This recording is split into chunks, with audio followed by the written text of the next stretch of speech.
Israel, Israel, luptă-te poporul meu, nu te teme de nimic, eu sunt Dumnezeul tău.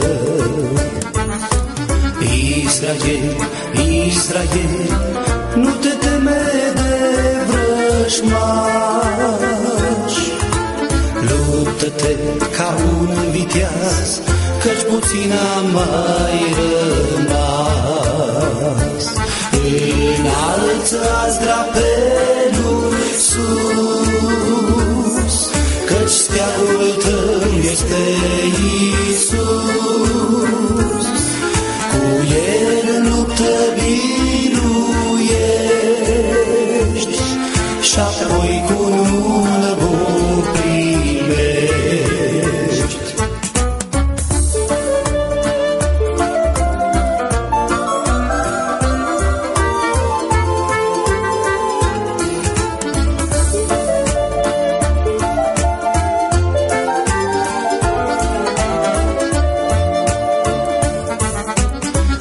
Israel, Israel, nimic nu te va opri,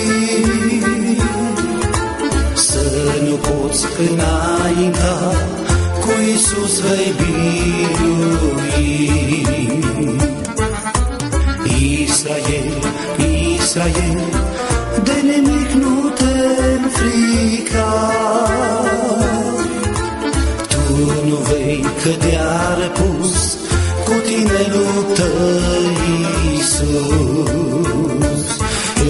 Înalță-ați drapelul sus, căci steagul tău este Iisus. Cu el luptă biruiești și apoi cu luna o primești.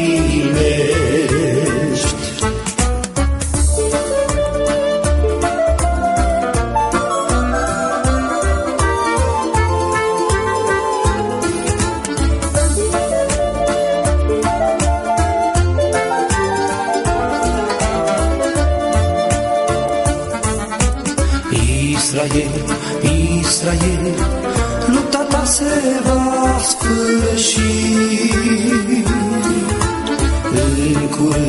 În curând, zorile se vor ivi. Ce frumos, ce frumos, ce frumos atunci va fi, când al tău rege Iisus Israel te va primi.